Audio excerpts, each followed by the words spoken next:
When the apocalypse hit, the first thing the man did after being reborn was borrow loan shark money from a gang boss. His girlfriend saw it and said he had gone crazy. What she didn't know was that, under his careful setup, she had already become the one stuck with the debt. Because the man knew a terrifying disaster was about to arrive. When that time came, the world would be scorched by extreme heat, living things would mutate, and supplies would become desperately scarce. People would stop at nothing just to get their hands on a little food and a few survival supplies. And in that kind of world, having supplies meant having absolute wealth. Even billionaires who once had everything would end up groveling for a single ham sausage. In his previous life, he did everything he could to protect his girlfriend through the apocalypse. But for the sake of some other bastard, she sold him off like livestock. In the end, not even a whole corpse was left of him. So in this life, Chun Xiao went to the boss of the Dahai gang, planning to borrow a huge sum of money and prepare for the coming apocalypse. Brother Lu questioned him, asking if he even understood what it meant to borrow 5 million from him. That kind of loan came with a notoriously brutal interest rate. Of course he knew, but as long as he could get the money, a higher rate didn't matter. Then Brother Lu told him to sign an IOU for 7 million and put up collateral of equal value. He took out the property deed he had prepared in advance. This house alone was more than enough to use as collateral. But Brother Lu had clearly already pegged him as easy prey that he said that with just this house, there was no way he could borrow 5 million, so the deal probably wasn't happening. He pretended to panic and started begging, even lowering the amount himself to 4 million. Brother Lu was thrilled inside. He had this young gambling addict completely figured out, so he pushed the amount down again to 3.5 million. He accepted that price without a second thought. Brother Lu did the math point 3 months later. He would have to pay back 4.9 million that if he had no money, the house would be taken as payment. The loan would be released within 3 days. Hearing that, his expression changed, and he said he needed the money right now. After some negotiation, he successfully got the 3.5 million loan. Sure enough, there were still plenty of good people in this world. Add a little interest, and they'd hand over the money on the spot. In 1 month, the apocalypse would arrive anyway. So who was going to repay this lousy loan?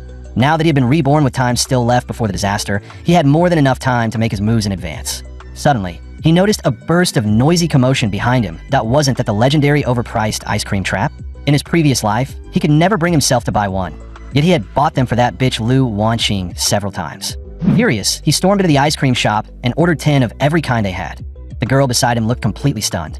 Even the clerk was taken aback. After all, this shop only sold premium ice cream, and 10 of each variety would probably cost more than 20,000. Judging from the way he was dressed, he didn't look like someone with money. Once the girl recovered, she looked at him with open disdain. She clearly looked down on how poor he seemed, and even said that if he could really afford it, she'd kneel and bow to him. Hearing that, he got interested and asked if she really meant it. The girl couldn't stand the way he was acting, and her face turned red on the spot. She declared that once she said something, she wouldn't take it back. A way out had been handed to her, but since she refused to take it, that was her problem. So he showed the clerk the balance in his phone account. She was so shocked that she immediately called out the manager, who came over to apologize to him. After that, he bought out the shop's entire stock. That way, even after the apocalypse arrived, he could stay home and eat ice cream. Then he transferred a 300,000 deposit to manager Fei, gave him the delivery address, and generously treated everyone in the shop to ice cream. As for the rude girl, she had no choice but to bow to him in humiliation. He left the shop in style, found a place to try the so-called ice cream assassin, and its taste and price really did live up to the name. Right after that, he activated his spatial ability that IT allowed anything stored inside to remain in its current state forever. With that ability, any ingredient could be kept at peak freshness. What he hadn't expected was that even his ability had returned with him after rebirth.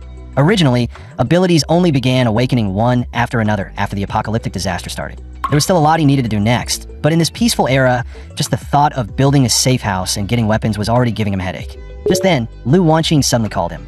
After his parents died, she had appeared like some kind of savior, and the foolish him had thought she was the light in his life. In the end, all she wanted was the small inheritance his parents had left behind. Chun Xiao, my mom already said it, that if you want to marry me, that fully paid big apartment downtown has to be under my name, and you also need to give 880,000 in bride price. I know it's not cheap, but it's all for our future home together. She even suggested that he should just sell his family's house, since it was old anyway, that in the end, she even wanted to sell off the ancestral house. Also, she could get herself a large apartment in the city center. After the apocalypse hit, Chun Xiao did everything he could to keep her safe, but just to latch onto a stronger backer, she sold him off like livestock. Young master, he's the one I was talking about, that haven't you been looking for special materials? He absolutely fits your requirements. After that, Chun Xiao was taken away and subjected to brutal experiments, and in the end, not even a whole corpse was left of him. Since she came knocking on his door herself this time, Chun Xiao was definitely going to settle this score with her properly. It turned out she had gone out with friends and accidentally lost a gold necklace she really liked. The moment Chun Xiao heard that, he understood exactly what she was hinting at. But he was no longer the pathetic simp from his past life. He quickly came up with a way to deal with her and said he wouldn't just buy her a new one, he'd buy 10 and let her switch between them. That instantly left Lu Wanqing stunned. She couldn't help wondering when Chen Xiao had suddenly become so generous AS for him. He lied and said he'd gotten lucky lately and made a small profit from cryptocurrency. Lu Wanqing didn't believe him at first and suspected he had fallen for some kind of scam. But Chen Xiao didn't care at all. He simply told her to wait and see what his next round of returns looked like. Small moves like this were nowhere near enough for him. This time, Chen Xiao planned to go big. He was going to borrow a sum of money as capital and increase his investment, but that loan needed a witness. So he asked Lu Wanqing to help him with that and promised her that once everything worked out, he'd give her a handling fee equal to 5% of the loan amount. But right then, an old man suddenly walked into the bathroom. Lu Wanqing instinctively put away her phone, and the old man demanded to know why she had been taking so long. Lu Wanqing had no choice but to calm her sugar daddy down first and tell him she'd be done in a second. At the same time, she was already doing the math in her head, and no matter how she looked at it, this deal with Chen Xiao would earn her more than sticking with that sugar daddy, and based on what she knew about him, there was no way he would trick her. Just like that, Lu Wanqing agreed to act as Chen Xiao's guarantor, and Chen Xiao couldn't help looking forward to the show that was about to begin. After that, Chen Xiao found a well-known architectural designer and told him to turn the residence into a fortress within 1 month. The windows had to be bulletproof, the laminated glass had to be fitted with invisible security mesh, and the walls had to be reinforced in a 3-meter-thick bulletproof outer walls with seismic resistance above intensity 8. The roof needed transparent solar panels and an independent power system to guarantee electricity, along with an air purification and filtration system to keep toxic gas from getting in from outside. It also needed a self-sustaining ecosystem, including a 72-hour oxygen supply and water circulation system, plus blast-proof doors, an access control system, and dual verification through biometrics and mechanical locks. In short, the place had to be transformed within 1 month into an impact-resistant house with a life support system. The designer was completely dumbfounded after hearing all that and suspected Chen Xiao had watched too many apocalyptic sci-fi movies. Chen Xiao originally thought the designer might not be able to take this job, but he clearly remembered that the man's resume said he had designed shelters for top-tier billionaires before. He was supposed to be a true defense expert. In reality, the designer was already overjoyed. He was thinking about how to squeeze a huge payday out of this rich Chuyuni in front of him, and Chen Xiao had already expected that much. So he pulled out his phone and showed the balance, putting down a 1 million deposit on the spot, while letting the designer name the final price. The designer's pupils shook on the spot. He clearly hadn't expected Chen Xiao to really be this loaded. Still, Chen Xiao cared a lot about materials and build quality, and he insisted that everything had to pass inspection. The designer immediately guaranteed that what he built would be rock solid. Now that the fortress issue was handled, food, medicine, and daily necessities would be easy enough. But in the apocalypse, the most dangerous thing wasn't the disaster itself. That IT was human nature after order collapsed. Cold weapons could be picked up from a hardware store, but firearms and other weapons that could deal a truly lethal blow were much harder to get. Even so, there was always a way around a problem, and Chen Xiao quickly found a special channel. The strange part was that the other side chose a very crowded place for the meetup. While he was still looking around for the cellar, a young woman suddenly ran toward him while being chased by several men. From the look of it, she seemed to have cheated someone in this territory. With tears in her eyes, the girl begged Chen Xiao to save her. But the moment he got a clear look at her face, he froze. Why was a Yu in a place like this? Back in middle school, she had been the brilliant goddess of the class, the kind of girl countless boys admired from afar. And now she was being openly humiliated by a bunch of thugs. The lead thug pointed at Chen Xiao and warned him not to stick his nose where it didn't belong. Then he grabbed Li Yu by the hair and demanded that she hand over the money. One of the lackeys behind him immediately got dirty ideas and suggested that if they really couldn't get the money, there were other ways she could pay it back. At that point, Chen Xiao couldn't stand it anymore and shouted at them to let her go. The 3 thugs instantly frowned. One of the lackeys lunged at him and said he was going to cripple Chen Xiao for trying to play hero. Chen Xiao frowned and ducked low, narrowly slipping past the thug's straight punch. In the same motion, he twisted in and snapped the guy's wrist. The lackey screamed again and again from the pain. But Chen Xiao gave him no time to recover. One heavy punch sent him flying several yards away. Unexpectedly, that single move unlocked a system he hadn't even gotten in his previous life. The lead thug was completely shaken by Chen Xiao's strength, so he grabbed Li Yu and used her as a shield, warning him not to do anything reckless. But right then, a man suddenly rushed in with a brick and smashed the thug unconscious with 1 hit. Apparently, he couldn't stand men who bullied girls. Once the other lackey snapped out of it, he grabbed a bat and charged over to avenge his boss. Meanwhile, Chen Xiao went straight for the bald guy who was left. The man who had shown up out of nowhere was clearly the real deal. In just a couple of moves, he dropped the lackey with the stick. Chen Xiao naturally wasn't about to fall behind either, and he unleashed a flurry of punches straight into the bald guy's face. Realizing they were completely outmatched, the remaining lackeys quickly ran for it, while Chen Xiao racked up quite a few negative emotion points. Only after the danger had passed did Li Yu finally breathe easy. though she never expected to run into Chen Xiao here. After a quick thank you, Chen Xiao helped her up and found a shirt to drape over her shoulders. After that, Liu left because she had something to do, while the guy who had fought beside him, impressed by what Chen Xiao had done, took the initiative to introduce himself. Name's Mood Song. And you? Chen Xiao looked at him and said, "So you're Mood Song? Perfect that I'm the one who arranged to meet you." Mood Song froze for a second, surprised by the coincidence. Then, almost ceremonially, he threw out a corny street-style passphrase. "The eagle flies at midnight." Chen Xiao didn't play along at all. He shot back. "Yeah, and you sound like a complete idiot." Only after collecting enough negative emotion points did he finally give the real contact code and explain that he'd just been messing around to break the ice. Mood Song didn't take offense, and before long he led Chen Xiao to the real transaction point for this deal. The advantage of this model was that it was sturdy and reliable, but the downside was that ammo was limited, so every shot had to count. Seeing that Chen Xiao had real skills and was also pretty interesting as a person, Mood Song gave him a friendship price and treated it like making a new friend. During the exchange, Mood Song kept watching the way Chen Xiao handled the weapon. One look was enough for him to tell Chen Xiao knew exactly what he was doing, which made him feel a lot better about the deal. Chen Xiao casually asked whether buying this thing came with any extras, like a suppressor, a warranty card, or maybe even a free box of ammo. Mood Song froze on the spot. He had already made it clear that he was giving Chen Xiao a friendship price, and something like this could sell for double on the black market with no problem. Yet Chen Xiao still had the nerve to ask for a warranty and freebies. Mood Song's negative emotion points instantly shot through the roof. Seeing the timing was perfect, Chen Xiao said he had only been asking casually, then transferred the money to the designated account at the price Mood Song had quoted. Now the weapons and supplies were taken care of. The only thing left was getting revenge on Lu Wanqing, the woman who had betrayed him in his previous life. And at that very moment, she had already arrived at the hotel he booked. Chen Xiao stepped forward and gently wrapped an arm around her waist. Lu Wanqing first whined to him in a spoiled tone, saying her legs were sore from waiting so long. Then she changed the subject and asked whether there was any risk involved. Chen Xiao told her this was just a formality, and besides, he spoiled her too much to ever let anything happen to her. Lu Wanqing thought it over for a moment and felt that what he said made sense. After all, Chen Xiao had once nearly gone to sell blood just to buy her a handbag. In her eyes, he was still obsessed with pleasing her, so there was no way he would dare set her up. With that, she no longer had any hesitation and decisively signed her name on the agreement. She thought she was only signing on as a guarantor, never realizing that the moment her signature hit the page, the massive debt had been completely shifted onto her shoulders. Brother Lu kept smiling on the surface and praised her again and again for being so straightforward, but deep down, he was already calculating how to squeeze every last bit of value out of her once she could no longer repay the money. Maybe it was because Chen Xiao had already seen through Lu Wanqing for who she really was. But when she signed, he didn't feel the slightest bit of pity or hesitation. Her greed was about to pay off the remaining balance on his safe house. After everything was done, Chen Xiao went to inspect his fortress, and the designer patted his chest and told him not to worry in the slightest. He said every material in the house had been reinforced to the highest possible standard, and the actual results did meet Chen Xiao's expectations. Satisfied, Chen Xiao paid off the remaining balance on the spot. The extreme heat phase had already begun to creep in, and the news was gradually being replaced by one extreme heat warning after another. The rising temperature was only the beginning of this disaster, yet that change alone was already enough to completely throw normal human life into chaos. Even staying indoors felt like being trapped inside an airtight sauna, so hot and stuffy that people could barely breathe.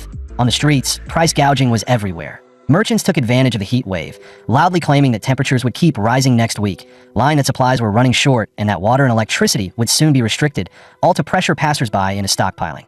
Some even claimed they were selling the last batch available. In their eyes, this unbearable heat disaster that was tormenting countless people was nothing more than a golden chance to make a fortune that if they didn't cash in hard, they felt like they'd be the ones losing out.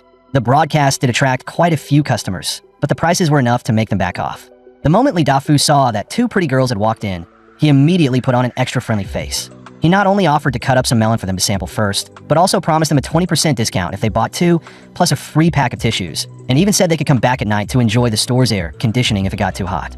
The two girls only wanted to buy one, but Li Dafu kept pressuring them, hinting that no one knew how long this heat would last or whether there would still be stock tomorrow.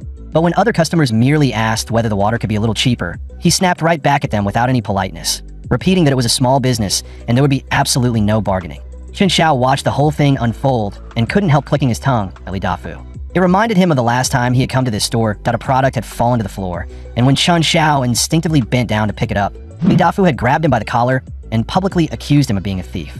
Chen Xiao tried to explain himself, but Li Dafu refused to listen at all. He had even called over the neighbors to stand around and condemn him, leaving a wound on Chen Xiao's young heart that was hard to heal.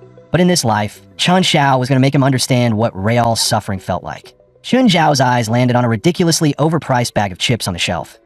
He walked over and deliberately raised his voice, demanding to know why the price was so outrageous. The moment Li Dafu heard that familiar voice, he visibly froze. But once he turned around and realized it was Chun Xiao, his face instantly darkened. He then stormed over, snatched the chips right out of Chun Zhao's hand, and started shooing him away with open disgust. He even snarled that if Chun Xiao couldn't afford it, he shouldn't touch things at random, because if anything got damaged, there was no way he could pay for it.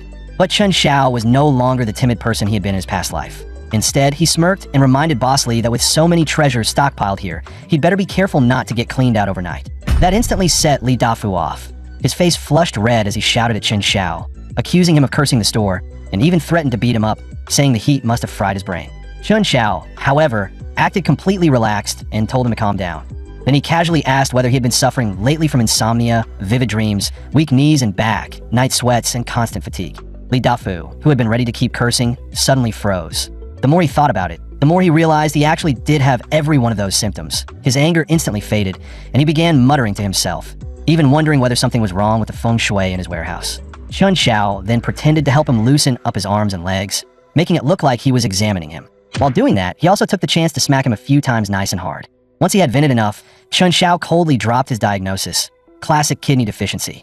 Only then did Li Dafu finally realize that Chun Xiao had been playing him the whole time. Unfortunately for him, Chun Xiao had already had his fun.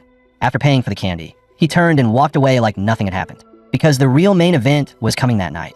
Negative emotion points could expand his spatial ability, and now, Chun Xiao was about to use the negative emotion points he had harvested from Li Dafu to enlarge that space even further. Then he would empty out every last bit of inventory in Li Dafu's warehouse. Early the next morning, Li Dafu sensed from a distance that something was off about the warehouse. He rushed inside to check, only to freeze in disbelief. Every single item he had stockpiled in the store was gone without a trace. His face turned ashen, his eyes went wide with rage, and he stood there in the empty warehouse, filled with utter disbelief, fury, and despair. Chun Xiao sat in front of the surveillance monitors, watching the emotion index shoot higher and higher. He smugly took a sip of cola, his eyes landing on Li Dafu in the warehouse with open amusement. Li Dafu had completely fallen apart. He ran around the warehouse crying, then finally dropped to his knees, arms spread wide, drowning in helpless rage and despair. The commotion quickly drew over nearby residents, staring at the now empty warehouse. Everyone was shocked, and many started worrying about where they were supposed to get daily supplies from now on. Quite a few people were also suspicious, whispering to each other that this might just be a stunt Li Dafu had staged himself to drive prices up again. But someone else said they had seen a shadow near the warehouse the night before. The moment he heard that, Li Dafu shuddered, as if something had suddenly clicked in his mind. Chun Xiao was very satisfied with that wave of emotional output from Li Dafu, but the real show was only just beginning. He picked up the bag of chips he had set his sights on the day before and deliberately made loud, crisp crunching sounds as he enjoyed them at a leisurely pace. The second Li Dafu noticed the chips, he exploded like a lit powder keg and instantly insisted that they were part of the goods stolen from his warehouse. Just like in the previous life, he grabbed Chun Xiao by the collar, and for a brief moment, old memories made Chun Xiao hesitate. But he snapped out of it almost immediately. He was no longer the same man he used to be. Chun Xiao looked at Li Dafu coldly and told him that throwing his hand around was pointless. Without any evidence, all that shouting would only make him look ridiculous. Then Chun Xiao switched gears and mocked Li Dafu's miserable situation, even asking whether he wanted him to donate the half-eaten bag of chips. But Li Dafu showed no sign of backing down. Since Chun Xiao had cursed him yesterday and was now eating the same kind of chips, Li Dafu stubbornly insisted that Chun Xiao had to be the thief, clearly hoping to squeeze something out of him to cover his losses. Chun Xiao didn't buy that act for a second and directly asked the onlooking residents to judge the matter for themselves. The scene immediately turned chaotic. Some people said plenty of other stores sold the same chips, while others pointed out that Chun Xiao had complained about the price yesterday, and now the whole store had been cleaned out today. That was just a little too much of a coincidence. Chun Xiao stared at Li Dafu and told him that if he didn't believe him, he was free to search his house, that if anything from Li Dafu's store turned up there, Chun Xiao would pay him back tenfold. But if nothing was found, then the backup generator behind Li Dafu's shop would belong to him. Without another word, Li Dafu dragged Chun Xiao straight to his house. But the moment they arrived, all of Li Dafu's confidence vanished. He was stunned by what he saw and immediately realized that someone from Chun Zhao's kind of background would never need to steal his goods. Right after that, he tried to slip away in embarrassment. But there was no way Chun Xiao was going to let him leave that easily that Li Dafu still owed him that generator. Too afraid to lose face in front of the neighbors, yet unwilling to give up the generator, Li Dafu could only lower his head and admit he had misjudged Chun Xiao. He begged to be let off the hook, but when he falsely accused Chun Xiao before, he hadn't shown even a shred of mercy. The neighbors, who had originally felt sorry for Li Dafu, instantly changed their attitude. They said that for someone that dishonest, getting robbed was practically karma. Humiliated and furious, Li Dafu suddenly swung a punch at Chen Xiao and shouted that Chen Xiao was refusing a chance to back off gracefully. But Chen Xiao caught the punch with ease, and then pinned Li Dafu to the ground in one move. Racked with pain, Li Dafu had no choice but to give in. Chen Xiao showed no mercy and told him to hurry up, because once the temperature rose again, nobody would be able to go out. Not long after Li Dafu left in humiliation, Lu Wanqing hurriedly called. She said that for the past 2 days, she had felt like several people were following her, and they seemed like debt collectors. On the phone, her voice was full of panic as she brought up the signature and the stocking. Then suddenly shouted Chen Zhao's name and demanded to know why the Dahai gang was after her, asking again and again whether he had tricked her. On the surface, Chen Xiao acted hurt and kept feeding her excuses about devotion and sincerity. But inwardly, he was thinking that the Dahai gang really couldn't wait to make a move. Walking over to the fridge, he asked whether the Dahai gang already knew where she lived and whether they had said anything to her. And only then did he learn that Lu Wanqing had sensed something was wrong and taken side streets to shake them off. Chen Xiao told her to relax and said they had probably mistaken her for someone else. After that, he placed a salmon set meal on the table. Lu Wanqing's eyes lit up instantly, and she asked Chen Xiao how he still had food like this, completely unaware that he had plenty more where that came from. Hearing that, Lu Wanqing froze for a moment. The heat wave had already lasted for days, and supplies were now mostly going to the rich. Where had Chen Xiao gotten all this from? Had he really made it big? Chen Xiao calmly took a sip of ice-cold cola, then ate a bite of salmon so tender it practically melted in his mouth. The hungry look on Lu Wanqing's face was practically written all over her expression. Watching her practically squirm with envy, Chen Xiao casually asked whether she still had enough to eat on her side.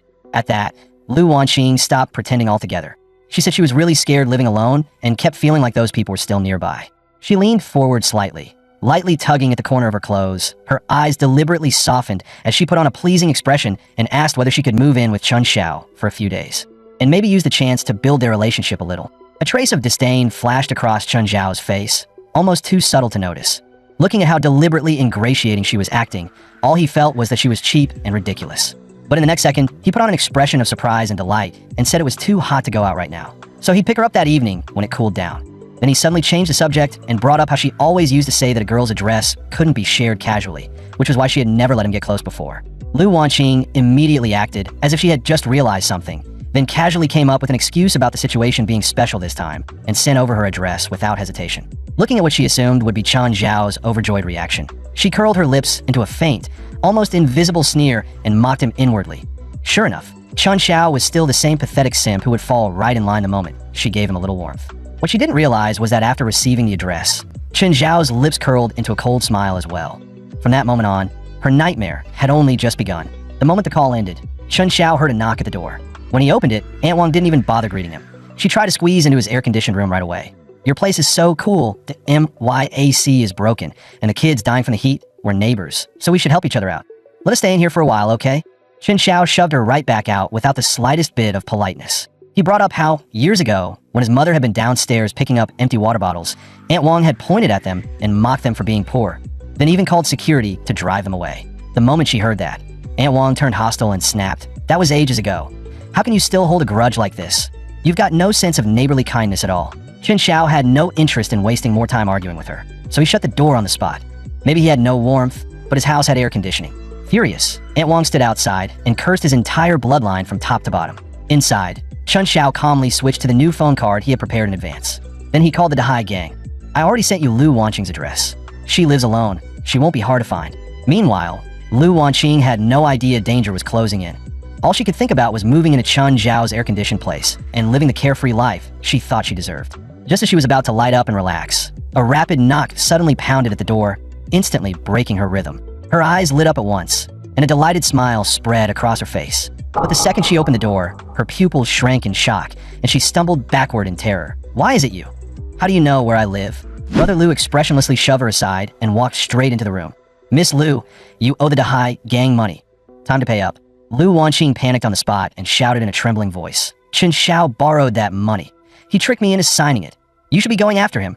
Brother Lu simply tossed out the signed agreement in black and white, and Lu Wanqing, who had still been trying to argue, instantly fell silent. He said nothing else, and merely tilted his chin at the man beside him. The lackeys immediately spread out and began searching for valuables. Lu Wanqing lunged forward and desperately tried to shield her things, her voice shaking as she yelled that she was going to call Chen Xiao and that he would be here soon. Brother Lu ignored her completely and just watched coldly as his men tore through the place. In no time, everything valuable in the room had been looted and piled onto the table. Lu Wanqing stood frozen in place, her eyes full of fear and reluctance. But even if all those items were added together, they still wouldn't come close to covering the debt. Brother Lu let out a cold laugh. My brothers didn't come all the way out here in this heat just to leave empty-handed. Hearing that, the lackeys all stood up with vicious grins and began closing in on her step by step. Lu Wanqing kept shrinking back, her voice shaking so badly she could barely get the words out. Don't come any closer." As Brother Lu and the others closed in, Lu Wanqing hurriedly threw out Chen Zhao's name like a last lifeline, saying Chen Zhao had a huge stockpile of supplies and plenty of money. Brother Lu thought it over for a moment, then gave her a chance to contact Chen Zhao. But no matter how many times she called, all she got was the automated tone saying the call wasn't being answered. Lu Wanqing completely panicked. Her body wouldn't stop trembling as she kept muttering that Chen Zhao had to be busy and probably just hadn't heard the phone ring. She had to try to call again when Brother Lu slapped her so hard she was sent sprawling. He cursed her for being stupid, saying that when Chen Zhao tricked her into signing that paper, he had never intended to pay the debt back in the first place. Lu Wanqing froze where she stood. The panic in her eyes was instantly replaced by emptiness, and even her trembling stopped. Brother Lu wasted no more words and grabbed her by the hair. Lu Wanqing gasped in pain, twisting and struggling desperately as she screamed at them to go after Chen Zhao instead, saying that Chen Zhao was the one who had what they really wanted. But in the end, Brother Lu still dragged her into the back room. Meanwhile, Chen Zhao was sitting on the sofa at home, lazily swirling a glass of red wine between his fingers. The surface of the wine reflected the mocking smile on his face, while deep down, he coldly hoped Lu Wanqing would fully enjoy the apocalypse's own special kind of hospitality. Even after collecting interest, Brother Lu still wasn't satisfied. He grabbed Lu Wanqing by the throat and forced her to reveal what valuables Chen Zhao had hidden in his house. Lu Wanqing was struggling to breathe, but she still forced herself to talk, blurting out, piece by piece, the details she had noticed earlier during their video call. There was obvious calculation in her tone. She clearly wanted to bait Brother Lu into turning his attention toward Chen Zhao. After hearing enough, Brother Lu suddenly flung her aside. She stumbled backward and crashed onto the bed in a miserable heap. Brother Lu bared his teeth in a vicious grin, his eyes narrowing to slits as he thought to himself that this time, he had hooked a really big fish. Brother Lu then tilted his head and gave the lackeys behind him a look. Once the group stormed off, Lu Wanqing was left alone in the dark little room. She slowly raised a hand to cover her mouth, her shoulders shaking violently as muffled sobs kept spilling out, while hatred and unwillingness churned in her eyes. Just like that, the whole group barged aggressively into Chen Zhao's neighborhood. The moment Aunt Wang heard why they had come, she immediately volunteered to lead the way. She took them straight toward Chen Zhao's place while non-stop bad-mouthing him, piling on every nasty accusation she could think of. Brother Lu praised Aunt Wang for leading them well and promised that once they got what they wanted, she wouldn't be left empty-handed. Hearing that, Aunt Wang's steps became even lighter, and her face almost crumpled into a grin. She was already starting to picture Chen Zhao kneeling in front of her and begging for forgiveness. But the moment Brother Lu arrived at Chen Zhao's front door, he was dumbfounded. The defensive setup in front of him was completely outrageous. His lackeys, on the other hand, were fearless and reckless. They rolled up their sleeves and got ready to kick Chen Zhao's door in. But before they even got close, one of them was hit hard by the hidden electric grid and collapsed on the spot, his whole body convulsing. The others immediately rushed over cursing, trying to pull him up, only to get hit by the current the instant they touched him point one after another. They were left numb and twitching too. Standing in the back, Brother Lu was completely stunned, his face full of disbelief and frustration. Then, out of nowhere, a loudspeaker popped out, and a ridiculously cheerful good luck tune started blaring. At the same time, the electric current began pulsing stronger and weaker with the rhythm. The electrocuted lackeys flailed around uncontrollably, looking exactly like backup dancers following the beat. The sizzling crackle of electricity, mixed with the faint smell of roasted meat, scared Brother Lu's group so badly that they stumbled backward again and again. Holding a microphone, Chen Zhao watched the whole thing in complete ease. Well, it looks like you guys are pretty lucky point one step, and you hit the security grid jackpot. The moment Brother Lu recognized Chen Zhao's voice, he immediately tried to sound tough again, shouting that a debt had to be repaid and that once Chen Zhao paid up, both sides would be even. Aunt Wang also chimed in from the side, but the filth coming out of her mouth was even worse than Brother Lu's. Looking at the ugly faces in front of him, Chen Zhao let out a cold laugh. He said flatly that his apartment alone was worth $4 million on the market, far more than that $3.5 million loan. Besides, the debt was already under Lu Wanqing's name now, so it had absolutely nothing to do with him anymore. Brother Lu was left speechless by that response. Chen Zhao pressed the advantage and told him that a wise man knew when to back down. Since he was still in a decent mood, it would be better for everyone to walk away peacefully. If they insisted on pushing things further, he wouldn't stay this polite. After saying that, he turned the power of the electric grid up again. and gave Brother Lu's lackeys a complimentary round of shock therapy. Only then did Brother Lu finally realize Chun Xiao wasn't joking at all. After throwing out a few hollow threats, he hurriedly led his men away in defeat. Aunt Wang's face instantly turned deathly pale, her eyes full of uncontrollable fear. The way she looked at Qin Zhao's house was like she was staring at some inhuman omen of disaster. The next day, temperatures shot up an exponential rate, and reports from multiple areas began pouring in about people dying from the extreme heat. Qin Zhao, however, was completely unaffected. He stayed tucked away in his cool home, leisurely enjoying the stockpile of food he had prepared. But that comfort eventually stirred up the envy and resentment of the neighbors, and the residents' group chat exploded on the spot.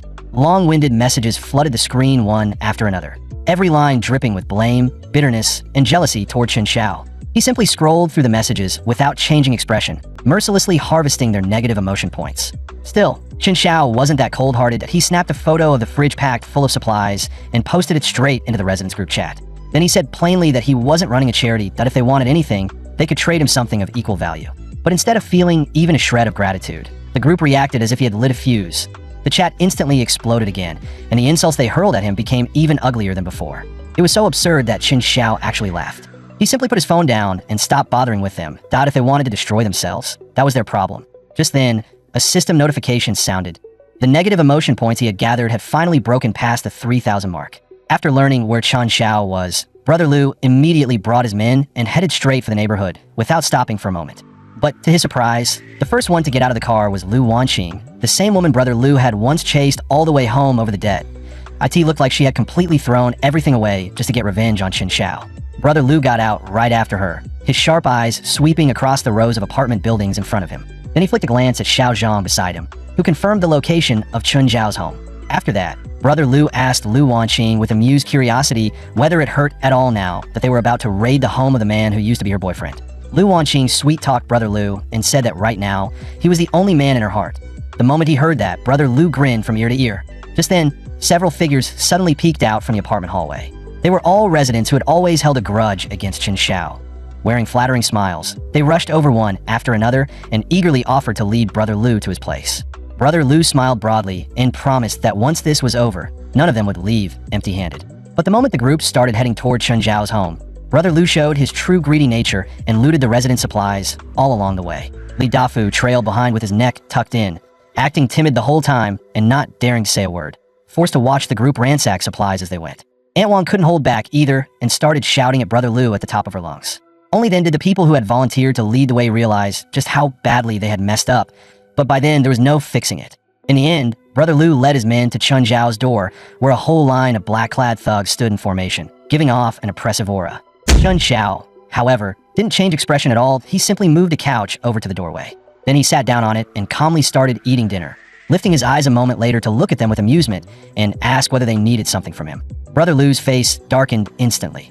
Forcing down his rage, he shouted viciously that if Qin Zhao obediently handed over the supplies, he'd at least leave him a whole corpse. Qin Zhao calmly wiped his mouth and replied in a cold tone, "Didn't your parents ever teach you not to interrupt someone during dinner? It's incredibly rude."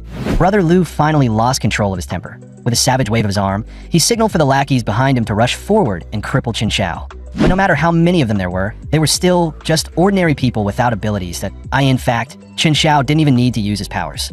Physical stats alone were enough to beat the entire group into submission. But even the best fighter has to respect a blade. Just as Qin Zhao was about to use spatial severing, a tear gas canister suddenly landed right at Brother Lu and his men's feet. The gas spread almost instantly. Brother Lu didn't dare keep fighting and hurriedly fled with his men in a complete mess. Almost at the exact same moment, Qin Zhao darted backward and completely avoided the spreading gas. Right after that, a figure appeared at the corner of the street, and a voice followed. "Looks like you've stirred up quite a bit of trouble. Still, I gotta admit, your skills are pretty damn solid." Qin Zhao was puzzled. What was Mutsong doing here?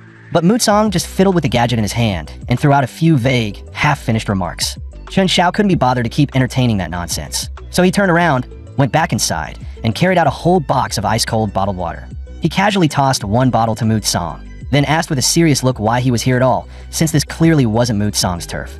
Only then did Mutsong explain that Brother Lu's people had been cutting into his business lately. He had been watching Brother Lu for days, and when he saw him heading this way today, he followed behind, only to discover that Qin Zhao was the actual target. As he said that, Mutsong showed a hint of amusement on his face. "Supplies have been tight for a long time now, and yet you're still sitting on this much stuff. Without some kind of special channel, there's no way you pulled that off."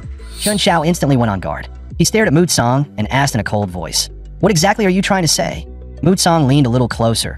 Forcing a smile, as if trying to ease the tension, he explained that he meant no harm to IT, was just that Brother Lu had recently stockpiled a large amount of purified water, and he wanted to work with Chun Xiao to get his hands on it. Once the job was done, the water would be stored with Chun Xiao, while Mood Song would be responsible for figuring out how to sell IT. As the temperature kept climbing, water was bound to become real hard currency. Chun Xiao weighed it over in his mind, and eventually agreed to work with Mood Song. But the moment he opened his mouth, he locked in the profit split.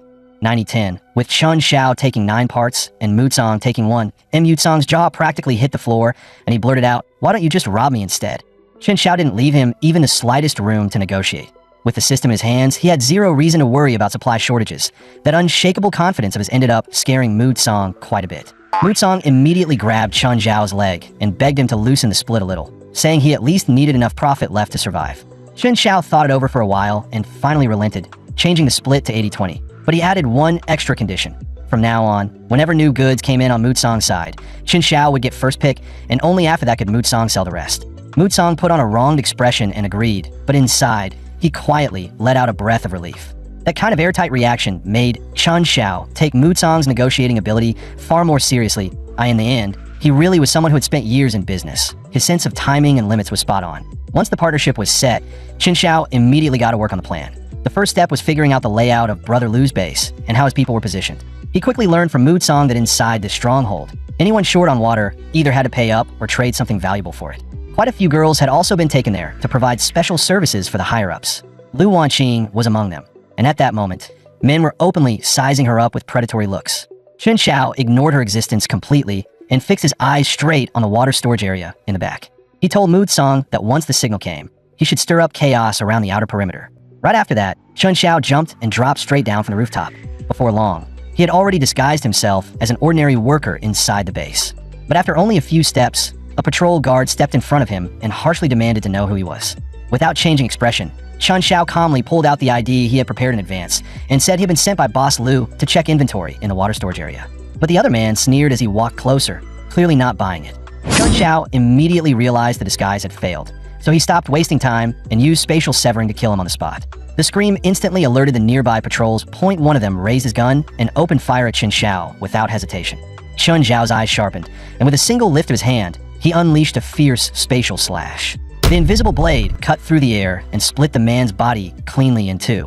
But the burst of gunfire had already alerted the entire patrol unit.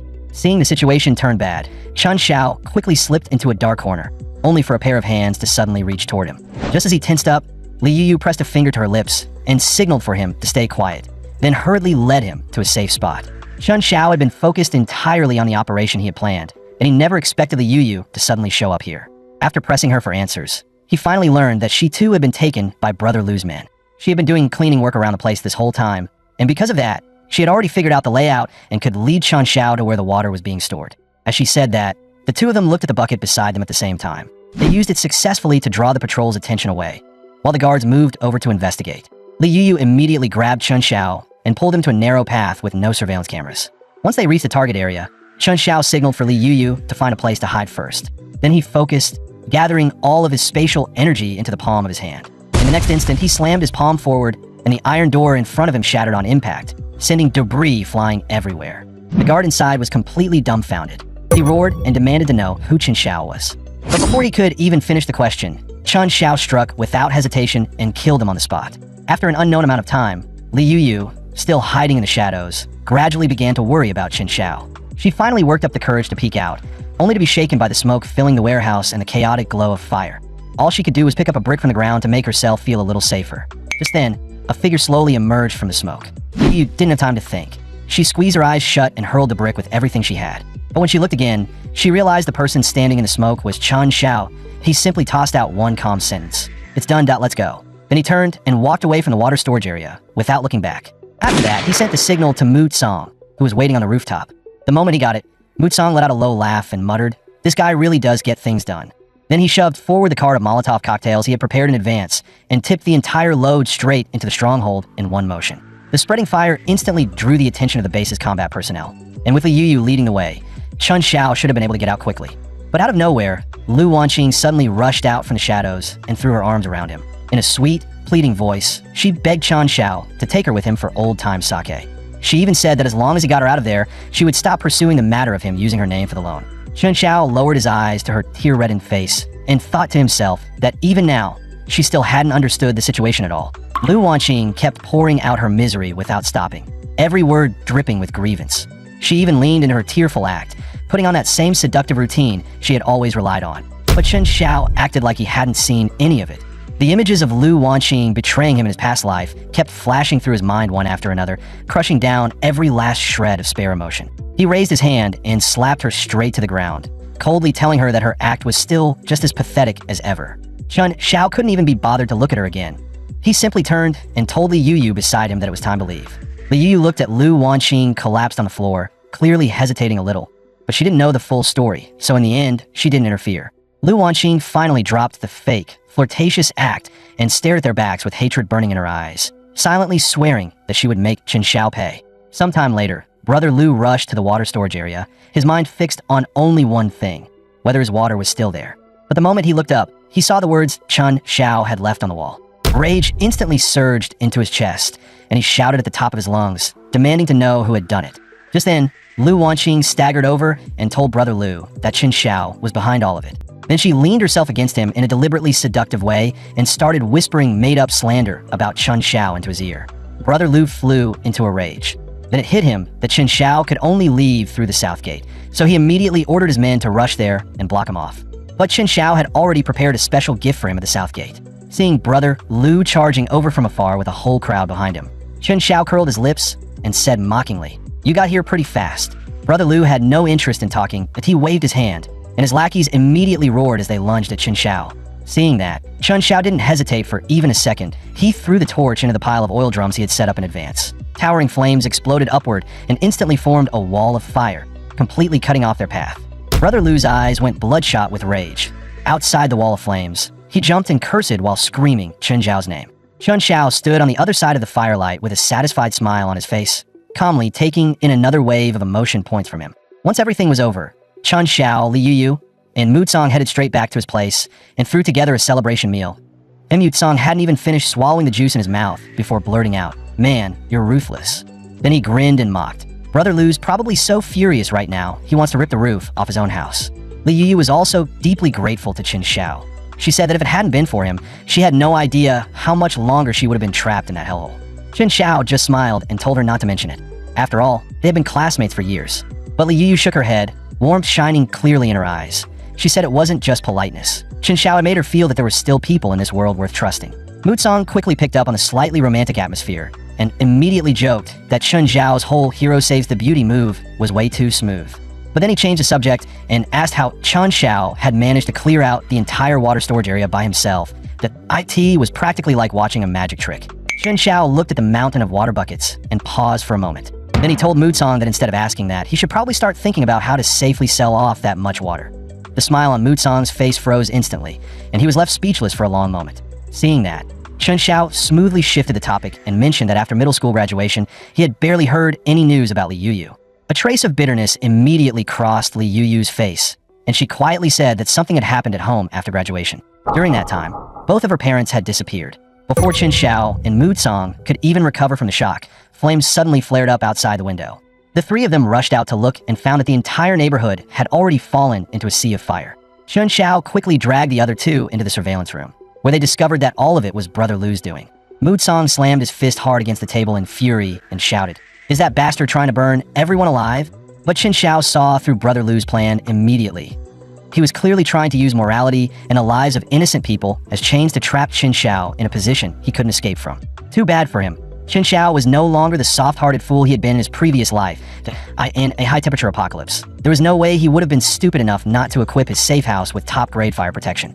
Chen Xiao immediately activated the fire suppression system, and a mist-like gel burst from several nozzles built into the outer walls of the house. It quickly formed an invisible barrier around the exterior, sealing the wall of flames firmly outside. Mutsong froze on the spot, his eyes locked on that barrier. He had clearly recognized it as military-grade nanomaterial. Supplies that tightly controlled weren't just hard to get. Ordinary people usually never even got the chance to see them. Hearing that, Li Yuyu instinctively covered her mouth too, and the way she looked at Chen Xiao was filled with shock and genuine admiration. But Lu Haifeng only saw it as Chen Zhao's last desperate struggle. and he kept shouting for his men not to stop. Molotov after Molotov kept flying over like they were free. What Lu Haifeng didn't know was that Chun Zhao's fire defense gel reserves were practically inexhaustible. Even after they used up every last bottle, the white mist blocking the flames showed no sign of fading. Watching Lu Haifeng's group scramble in a panic, Chen Xiao mocked them and asked whether they wanted to come inside for a glass of ice water to cool off. Lu Haifeng's face turned livid on the spot. But then a greedy idea began to grow wildly in his mind. He wanted to take this near-perfect shelter for himself. And the neighbors he was holding hostage were the perfect leverage to force Chen Zhao's hand. Holding a burning torch like he could set everyone on fire at any second, Lu Haifeng threatened Chen Xiao to get the hell out there. Aunt Wang kept cursing at Chen Xiao, blaming him for provoking Lu Haifeng and dragging innocent people like them into the mess. Mu Song was furious at the sight and gritted his teeth, saying that if it came down to it, they should just rush out and fight Lu Haifeng head-on. But Chen Xiao felt nothing at all. His eyes seemed covered by a cold haze, because he knew perfectly well that in a world like this, mercy was the same as suicide. When Chen Xiao still refused to react, Lu Haifeng decided to start with Old Man Wang. But the moment Chen Xiao saw him, he froze for a brief second. In his previous life, when he had been at his most desperate, it was Old Man Wang who told him that as long as he was alive, there was still hope. Those words hit him like a beam of light and instantly cleared the fog from his mind. Chen Xiao immediately told Mu Song to stay inside and protect Li Yuyu. As for him, he stepped out the door that it was time to settle this grudge with Lu Haifeng once and for all. The moment Chen Xiao showed himself, Lu Haifeng wore the smug look of a man who thought victory was already in his hands, in his mind. If Chen Xiao didn't repay the debt and didn't leave his life behind, then the hostages would never be spared. Chen Xiao only let out a quiet laugh that he had no interest in playing the martyr. He knew Lu Haifeng had built his fortune through gambling dens, so he decided to settle things with the kind of game Lu Haifeng trusted most. If Lu Haifeng won, everything Chen Xiao owned would belong to him. But if Chen Xiao won, Lu Haifeng would release every hostage and take his men out of the area for good. Lu Haifeng accepted at once and casually tossed a dice cup in front of Chen Xiao. The rules were simple and brutal. Compare the dice, 1 round, winner takes all. Chen Xiao spotted the tampering immediately, but he didn't expose it. The outcome of this bet had never been something a few rigged dice could truly decide. He wanted Lu Haifeng to witness it with his own eyes. The trick he was so proud of was nothing but a cheap little gimmick in front of absolute power. The instant both dice cups hit the ground, Lu Haifeng quietly pressed a button hidden on the side of his cup. The scattered dice, pulled by an invisible magnetic force, began to shift and flip until each one settled neatly with the 6 facing up. Lu Haifeng raised his eyes toward Chen Xiao with a smug look, as if the win was already guaranteed. What he failed to notice was the knowing smile already curling at the corner of Chen Zhao's mouth. Chen Xiao had already used his ability to slice the dice inside the cup clean in half. The numbered halves were left facing upward. The split dice lay quietly inside the cup, and their total clearly crushed the winning outcome Lu Haifeng had rigged for himself. The sight of that completely enraged Lu Haifeng, and the smugness on his face was instantly replaced by pure malice. Humiliated and furious, he yanked out a gleaming dagger and lunged straight at Chen Xiao with murder in his eyes. Chen Xiao turned aside and dodged the attack, thinking this was the perfect chance to test his new skill. The moment the thought crossed his mind, he raised his hand and threw a tear gas canister. White smoke spread through the air in an instant. Seeing that, Lu Haifeng immediately led his men charging into the haze, trying to track down Chen Zhao's position. The moment Lu Haifeng came face to face with Chen Xiao, he snatched up a rifle and started spraying bullets wildly in Chen Zhao's direction. But the gunfire only gave away their position. Chen Xiao unleashed several spatial slashes in a row, cutting down one lackey after another. When the smoke finally began to thin, Chen Xiao stepped out of the gas-filled area without a single scratch on him. Lu Haifeng still refused to give up. He convinced himself Chen Xiao had only survived the gunfire by luck, then pulled out a rocket launcher and aimed it straight at him. With a thunderous blast, the rocket came screaming in through the heat haze. Chen Xiao immediately activated spatial barrier, and an invisible wall of energy stopped it cold in midair. The rocket instantly split apart from the impact against the barrier. The vicious look on Lu Haifeng's face vanished completely, replaced by fear that reached all the way into his bones. His pupils shrank as he stared blankly in Chen Zhao's direction. No matter how hard he tried, he couldn't understand how a human body could block a rocket. Lu Haifeng completely lost the will to resist.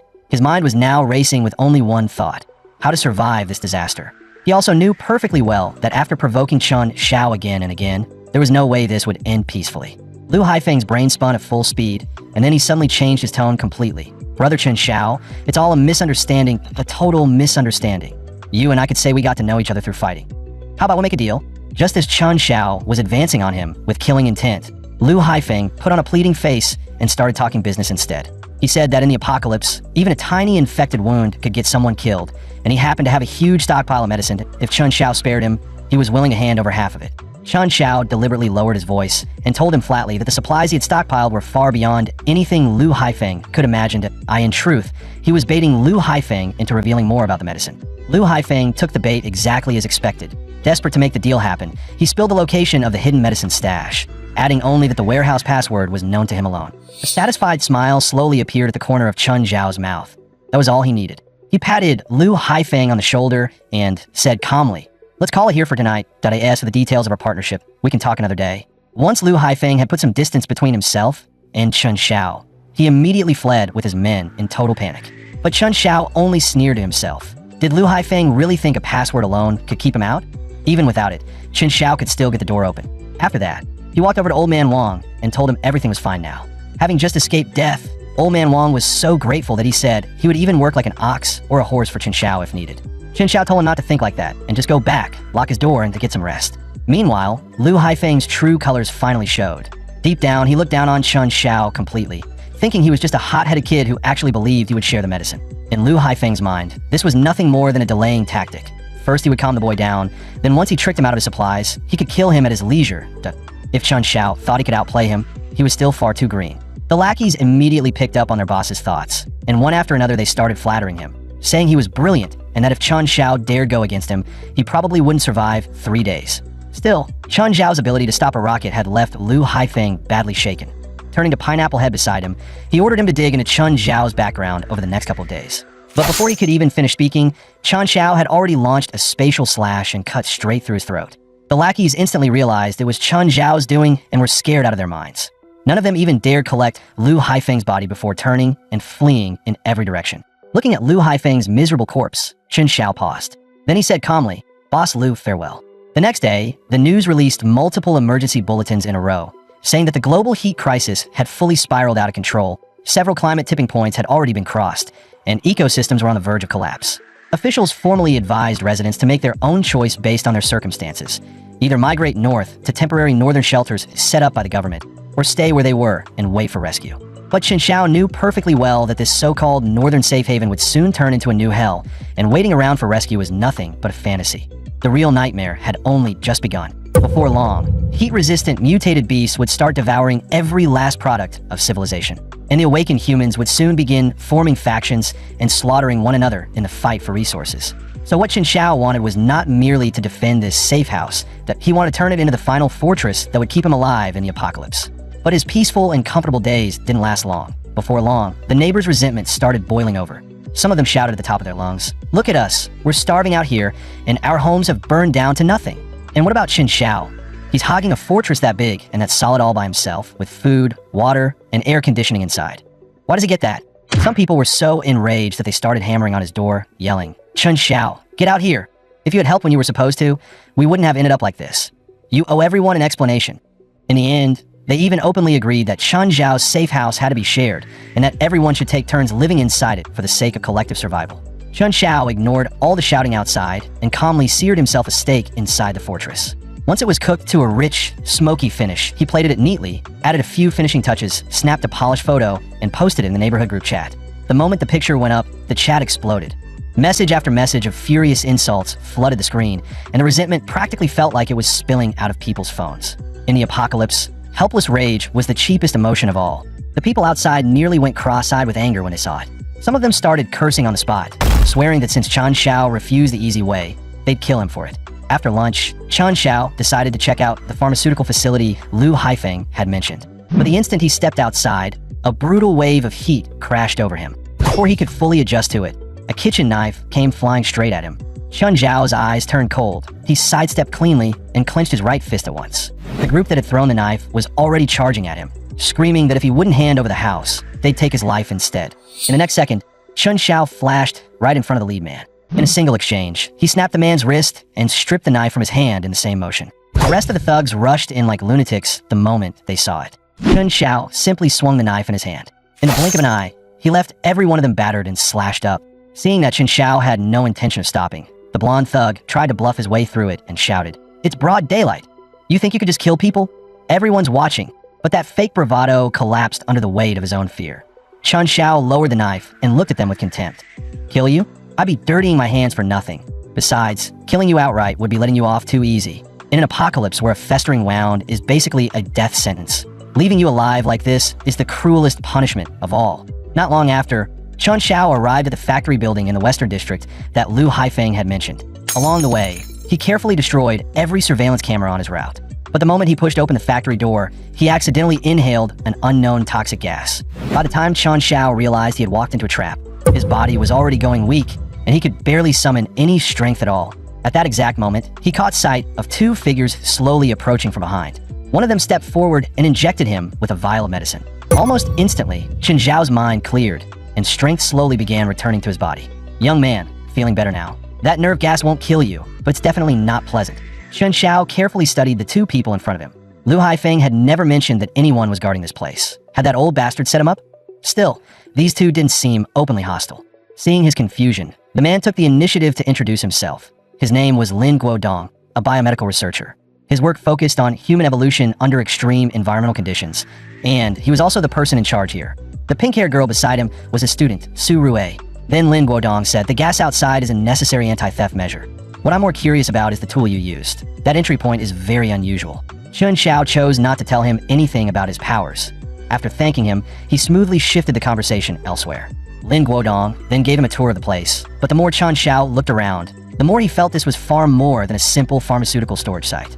Lin Guodong told him he was free to take whatever medicine he needed, as an apology for the security measures and also as a welcome gift. Chun Xiao didn't refuse the offer. Since collecting medicine had been his goal from the start anyway, he took almost every category he could find, stopping only when his backpack was full. He zipped the bag shut and turned back to thank him once more. Then Chun Xiao left the facility without looking back.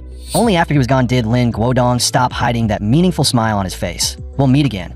By the time Chun Xiao returned home, cold sweat had already soaked through his body. Professor Lin had saved him and hadn't made things difficult for him, but the way that man looked at him still left his skin crawling. Just then, Chun Xiao noticed someone in the residents' group desperately begging for antibiotics and anti-diarrheal medicine. He immediately replied that he happened to have a few boxes, but he wasn't selling. Just like that, he harvested another huge wave of emotion points. Afterward, Chun Xiao started sorting through the medicine he had collected. That was when he discovered that someone had planted a tracker in his backpack. Staring at the device, he couldn't figure out who had slipped it in or when it had happened. Still, Chun Xiao didn't mind playing a little tracking game with whoever was behind it. So he attached the tracker to a stray cat and let it take his place in the game. Sitting in front of his computer, Lin Guodong looked completely baffled. What is this? Why is it moving like that? What the hell is he doing? With some free time on his hands, Chun Xiao started scrolling through the residents' group chat and saw that someone was once again begging for medicine at an outrageous price over nothing more than a cold. But the one who caught his attention most was the young mother holding a child and practically begging to be kept. She claimed that if someone was willing to spare even a little clean water for her kid, then everything was negotiable. At this point, some of you watching might already feel sorry for her, but Chun Xiao looked at it with nothing but contempt. In his previous life, she had used this exact trick to get all kinds of benefits, and she had even conned him out of his deluxe instant noodles. Even so, people in the group still rushed to defend her. Too bad for them. Fake kindness and moral blackmail no longer worked on Chun Xiao. He immediately posted a video of Wang Wei moving supplies earlier that morning into the residents' group chat, along with a caption saying that however much she had taken, he'd match it with double. On the other end of the screen, Wang Wei's heart dropped. She never imagined Chun Xiao had installed a camera in the hallway. She had been so careful, yet she had still been caught on video. She put her phone down and didn't dare keep reading. But the messages demanding that she share her supplies kept popping up one after another, leaving her no way to avoid them. Some people even showed up at Wang Wei's place carrying sticks and smashed her door lock apart with an axe. The starving look in their eyes scared Wang Wei so badly that she didn't dare move at all. All she could do was watch as the supplies she had worked so hard to stockpile were taken away. Meanwhile, that young mother also took advantage of the chaos to grab some of the drinking water for herself. By the time it was over, Wang Wei was covered in injuries and sat collapsed by the bed in a daze, deeply regretting her smug keyboard warrior behavior earlier that day. At the same time, the people who had gone to cause trouble for Chun Xiao the day before began dying off one after another. Yet instead of caring, the neighbors were only worried that the bodies might start to stink and spread disease. Then, to everyone's surprise, Lin Guodong suddenly appeared. Don't panic, everyone, we're a medical response team under the city's disease control center. We're here to help. You've all suffered a lot. We came as soon as we received the order, but the roads were blocked, so we were still too late. He checked the eyes of one of the dead and said there was still time to handle it. But in this kind of extreme heat, the bodies had to be professionally disposed of immediately. If an outbreak started, the consequences would be catastrophic. After that, Lin Guodong handed out disinfectant tablets and basic medicines, instantly easing everyone's doubts about who he was. Some people even started saying the government really hadn't abandoned them after all. But Lin Guodong's true target was Chun Xiao. The tracking signal had gone haywire once it reached this area, which meant Chun Xiao had to be somewhere nearby and couldn't have gotten far. At the same time, Chun Xiao also spotted Lin Guodong from a distance. Professor Lin. Why was he here? Was he really the one who had been tracking him all along? Just as Chun Xiao was thinking that over, his phone suddenly received a text message. The words on the screen were unmistakable. Be careful of Professor Lin. That only deepened the questions in his mind. If it wasn't just Professor Lin, then who else was secretly watching him? At the same time, Chun Xiao's gaze slowly shifted into the distance. A mysterious figure was staring fixedly in his direction. On the surface, Professor Lin looked like a doctor devoted to saving lives. But behind that mask, he felt more like a creep obsessed with tracking Chun Xiao's every move. What Chun Xiao hadn't expected was that someone like that might not be the only one. The other party had even used a virtual number to hide their identity, leaving Chun Xiao unable to tell whether the warning had come from genuine concern or from someone trying to use him against Professor Lin. Not long after, Professor Lin had the corpses removed from the residential building, and many of the residents were deeply grateful to him. In weather like this, everyone knew bodies left too long would cause major trouble. Professor Lin smiled and said it was simply his duty. He also reminded everyone to watch out for heat stroke and to come to him anytime if they felt unwell. While Professor Lin was busy talking with the residents, Chun Xiao kept watching him closely, looking for anything suspicious. And a stain that looked a lot like blood caught his attention. Chun Xiao remembered that not long after the extreme heat began in his previous life, some areas had seen medical teams collecting blood samples from residents under the name of epidemic prevention. Soon after that, strong and healthy people had started disappearing without a trace. Sure enough, it wasn't long before Professor Lin posted a notice on the community board saying that, in order to prevent heat stroke and the spread of related infectious diseases, a free health screening station would be set up starting the next day. IT would offer basic checkups, wound treatment, and nutritional supplements in parking garage number 3, and anyone who took part would also receive 1 bottle of water. Not long after, Professor Lin followed the tracking signal and found the stray cat, finally solving the mystery of the garbled location data. He gently stroked the well-fed cat, but the expression on his face twisted into something deeply unsettling as he muttered under his breath. So I've been discovered. Hidden in the shadows, Chun Xiao watched everything in silence and fully confirmed that Professor Lin was the one who had been tracking him. The next day, quite a few residents went to parking garage number 3 for the health check. But for most of them, treatment wasn't really the point. The real attraction was that bottle of water. And compared with the merciless sun outside, the underground garage did feel a lot cooler. Once enough people had gathered, Professor Lin had them line up in order and wait their turn. Hidden in the dark, Chun Xiao didn't notice anything obviously wrong at first. That changed the moment Professor Lin started drawing blood from the residents who came in for the checkup. Although Professor Lin said it was only a routine examination, Chun Xiao still couldn't stop himself from thinking of those medical teams from his previous life. What exactly was Professor Lin trying to do? Just then, someone suddenly shouted, "Professor Lin," and came rushing out of the crowd in a panic. "My brother's wound got infected. Please save him." Hearing that, Professor Lin calmly took out a vial. This is a new broad-spectrum enhancer. IT speeds up wound healing and fights infection. With that, he injected the drug directly into Abu's infected wound and told him to rest for the next couple of days, saying the injury would heal soon. Abu still looked awful, but a faint vein had begun to bulge at his temple. Because of the distance, Chun Xiao didn't notice it, but he knew Professor Lin had to be observing something. So Chun Xiao chose to tail Abu and see what was really going on. Sure enough, not long after leaving, Abu suddenly dropped to his knees as if every bone in his body were being scorched alive. At the same time, blood-red veins rapidly spread across his arm. Then, as though he had completely lost his mind, a terrifying surge of energy began rising off his body. The companion beside him was startled by the sudden change and asked in a trembling voice what was wrong. But before he could finish, Abu clamped a hand around his throat. "Have you lost your mind? Let go. I'm your boss, Zhang Chong." But Abu was already covered in red veins, clearly swallowed whole by negative emotion. "Boss, when you shoved me out to take the blade for you, why didn't you remember you were my boss then?" With that, he hurled Zhang Chong to the ground without the slightest mercy. But right then, Abu suddenly sensed a trace of danger. Chun Xiao slowly stepped out from the shadows, wearing Jiahao Hai's uniform. The mutated Abu spotted him and immediately charged at Chun Xiao like a mad beast. What surprised Chun Xiao was that he actually had a focus to handle him. Abu's speed and strength had both increased by more than 3 times, but his joints were stiff and nearly all of his attacks came in straight lines. Every sign told Chun Xiao this was not a normal drug reaction. Abu lunged at Chun Xiao once again. "Why now?" Chun Xiao had already learned everything he needed from him, so there was no reason to keep him alive any longer. Chun Xiao immediately coated his palm with spatial severing and cleanly took Abu's head off in one smooth strike. Abu's head hit the ground with a thud, and at the corner of his eye, a tear of relief quietly slipped free. Not long after Chun Xiao left, the sharp sound of footsteps echoed down the street. Under his breath, Professor Lin murmured that the serum had clearly contained nanobot trackers, so nothing should have gone wrong. Just moments ago, the signal had still been stable. But the instant he finished speaking, he froze in place.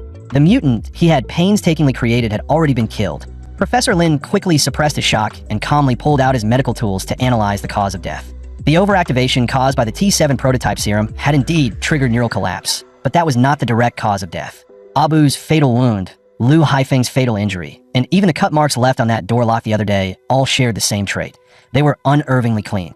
No visible weapon, no special equipment, yet cuts like that had been made. That was not something an ordinary person could possibly do. As he spoke, a strange smile slowly curled across Professor Lin's lips. The moment he first saw Chun Xiao, he had already felt there was something unusual about him. It seemed he had been right. Perhaps Chun Xiao really did have the thing he had been searching for. Suddenly, a fit of coughing drew Professor Lin's attention, and he immediately went over to inspect Zhang Chong's injuries. One glance told him Zhang Chong was badly hurt, and there was likely bleeding in the lungs. But Zhang Chong barely cared about himself. Instead, he anxiously asked about Abu and urged Professor Lin to check on him first. With regret in his voice, Professor Lin told him what had happened to Abu. Then he took out a sketch of Chun Xiao and asked whether Zhang Chong recognized him, saying that what happened to Abu was probably connected to that man. He pressed further, asking whether Zhang Chong knew where Chun Xiao had gone. Only by finding him, he said, could they uncover the truth and prevent more people from getting hurt. Zhang Chong admitted he didn't know where Chun Xiao had gone, but he did know where Chun Xiao lived and said he could tell him. A nearly invisible smile touched Professor Lin's lips, though his voice remained gentle. He told Zhang Chong not to worry and said the priority now was immediate professional treatment. He explained that his lab had the best equipment available and that Zhang Chong should go there first to recover. Filled with gratitude, Zhang Chong thanked him and followed him to the lab. On the way, Zhang Chong still couldn't hold back. Professor, I'm really sorry to trouble you, but Abu, how did he end up like that? He was fine just a moment ago, right after he got that injection from you. He barely took 2 steps before he could finish. Zhang Chong suddenly felt that something was off. As suspicion quietly began to rise in his chest, Professor Lin kept his tone perfectly steady. Extreme rejection reactions to the serum are rare, but not impossible. We'll run a full examination and make sure you receive the best treatment available. Zhang Chong stopped at the entrance to the lab, still hesitating in the end. Professor, how about I just go home and recover there? Just give me some antibiotics. Professor Lin acted as if he hadn't heard a word. He swiped open the access door and said coldly, for the sake of science, and for your own sake, stay quiet. With that, he signaled the lab staff forward, and they shoved Zhang Chong inside without the slightest bit of mercy. The heavy lab door slammed shut with a bang, and before long, chilling screams began echoing from inside. At the same time, Chun Xiao was lying on his couch, silently thinking over what Professor Lin was really after. Then, out of nowhere, the video intercom at the door lit up. Professor Lin's voice came through the speaker. Chun Xiao, it's Professor Lin. Mind if we talk? That mad scientist was standing right outside his door. So you really do live here, Chun Xiao. Sorry for bothering you this late. After saying that, Professor Lin gently pushed the door open and stepped inside. Standing in the living room, Chun Xiao met his gaze. Professor Lin, showing up this late. Is there something you need? Professor Lin looked perfectly calm. I heard you lived here, so I thought I'd stop by and see you. Naturally, Chun Xiao didn't buy that excuse for a second, but since the man had come to him on his own, Chun Xiao didn't mind playing along. He casually told Professor Lin to have a seat. Looking around the room, Professor Lin said meaningfully, this place is unusual. Double-layer heat-insulated glass, an independent water circulation system. This doesn't look like an ordinary house. It looks more like an apocalypse shelter. Could it be that you already knew this extreme heat disaster was coming? Chun Xiao answered with an easy joke. I bought the renovation package during last year's Singles Day sale. The contractor said it would last 50 years. I thought he was exaggerating, but maybe the guy was a prophet after all. Professor Lin smiled faintly. Interesting, but Chun Xiao, the real reason I came tonight is that I want to ask you about something. Your neighbor Abu is dead, and Lu Haifeng died not long ago too. I examined both of their bodies. In both cases, the cervical spine was severed instantly, and the cut was as smooth as laser surgery. And Lu Haifeng's wound was the same, but a cut like that is beyond ordinary blades. Honestly, even military weapons might not pull it off so cleanly. Hearing that, Chun Xiao deliberately put on the face of someone listening to juicy gossip. Don't tell me the murder weapon came from the same manufacturer? Professor Lin, if you ever figure it out, you should definitely recommend it to me.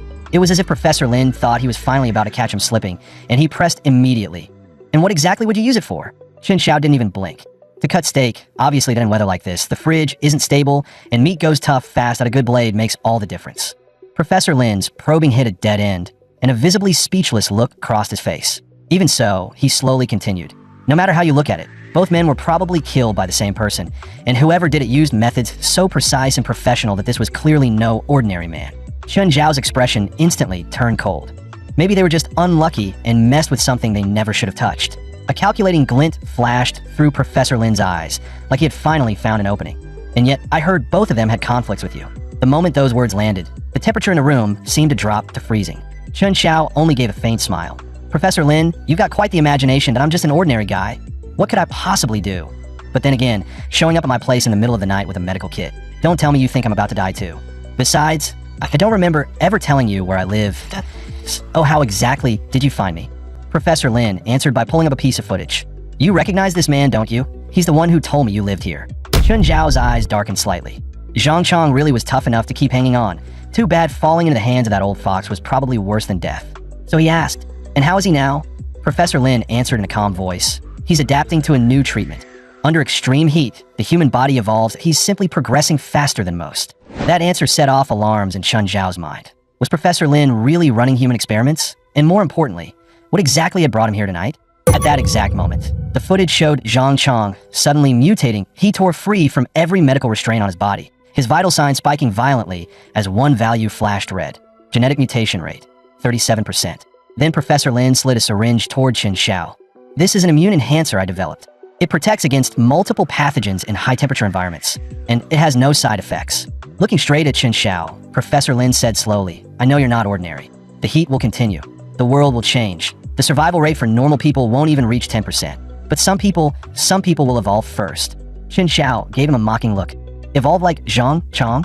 Professor Lin's face didn't change. That is a necessary cost. Scientific progress always requires someone to go first. You carry a far more stable evolutionary trait. We could work together and find a way for humanity to adapt to the new world. Qin Xiao answered lightly, no need.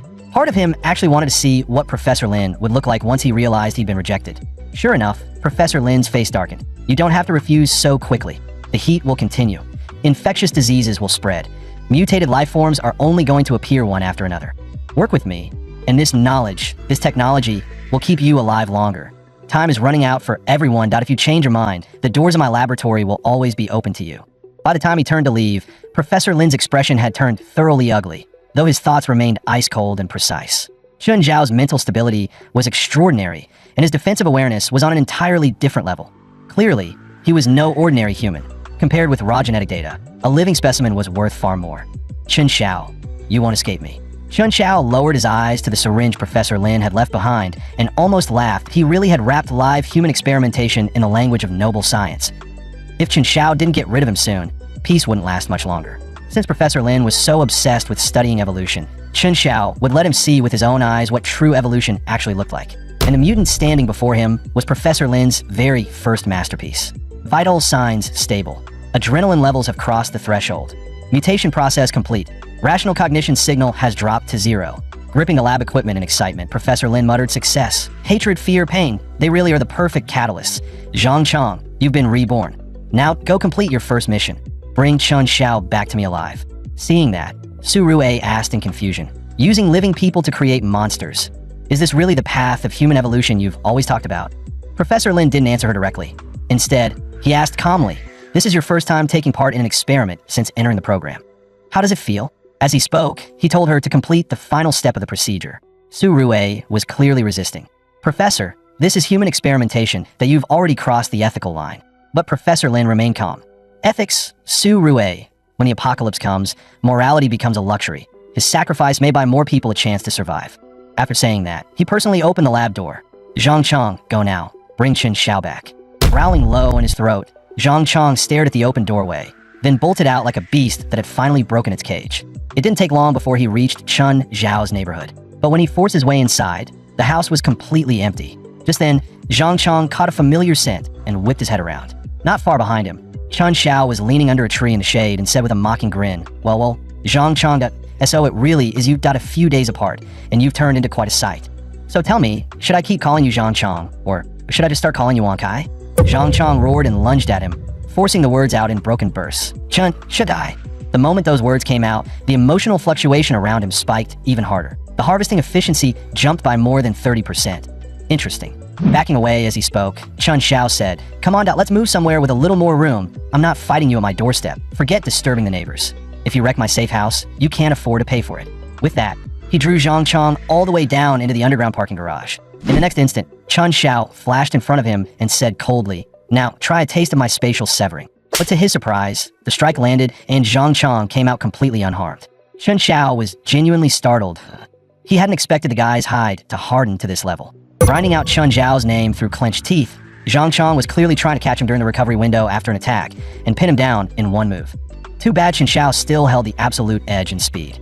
While dodging, Chen Xiao didn't stop taunting him. Zhang Chong, you were always all brawn and no brains. Now you can't even speak like a human anymore. And seriously, your new look is ugly as hell. Professor Lin's taste is terrible. Maybe next time I'll introduce you to a decent barber. Unable to catch Chen Xiao no matter how hard he chased, Zhang Chong was left with nothing but impotent rage. But then, all of a sudden, he stopped pursuing. The fury inside him began multiplying by the second, and the already grotesque muscles on his back started writhing and mutating even further. Alarm bells instantly went off in Chen Zhao's head. But before he could fully react, he turned for just a moment, and Zhang Chong was gone. Sensing that something was wrong, Chen Xiao whipped around and saw Zhang Chong roaring as he appeared behind him, sharp bone spikes still shooting out from his body. Chen Xiao instantly shifted into a defensive stance and retreated at speed. Even so, one of the spikes still struck a vital spot. In the surveillance room, Professor Lin burst into laughter. Second stage mutation, an emotional surge, can actually trigger a morphological mutation too. Su Rui, record all the data. But Su Rui's heart was already wavering. Was this really the path that would save humanity? Earlier, Chen Xiao had only meant to provoke Zhang Chong and harvest emotion points. Instead, he had pushed the mutation even further. Zhang Chong had turned into a monster covered in bone spikes, and those spikes had already left Chen Xiao badly wounded. Zhang Chong gave him no time to recover. After mutating, his powerful body came crashing forward like a shell, and Chen Xiao instinctively threw up both arms to block. But the force of that attack was far beyond what Chen Xiao expected. His heart jolted, and he immediately shifted his weight, trying to slip away to the side. What he didn't expect was that Zhang Chong's post-mutation reaction speed had become this fast. The instant Chen Xiao moved aside, those razor-sharp claws were already ripping toward him with a violent rush of air. Even then, the system panel still showed Zhang Chong's stats continuing to rise. At the same time, Chen Zhao's skill, spatial severing, was finally close to meeting its upgrade condition. He opened his mouth again and mocked Zhang Chong, saying he looked ridiculous now, like some oversized hedgehog.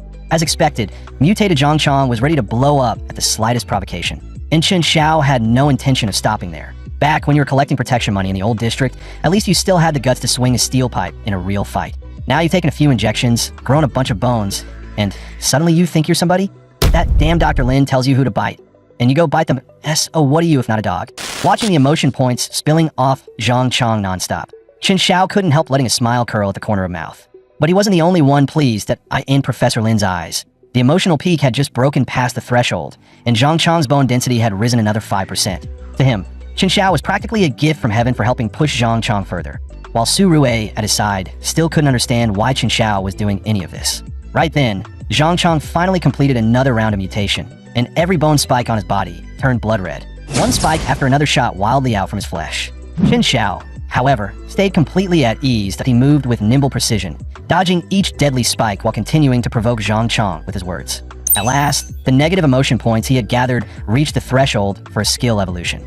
The moment Zhang Chong exposed an opening, Chen Xiao activated Spatial Rift, Annihilation. The bone spikes Zhang Chong fired were instantly swallowed by a black void that appeared out of nowhere. Even Zhang Chong's arm was caught in it and twisted out of shape. Even a mutated body couldn't endure that kind of pain, and Zhang Chong passed out on the spot. Looking down at him, Chen Xiao let out a cold, disdainful chuckle. Then he ripped the live monitor off Zhang Chong's body and said coldly into it, "Your test subject's kind of disappointing.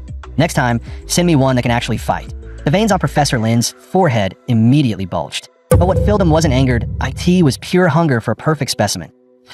Good. Very good, Chen Xiao. You really are different.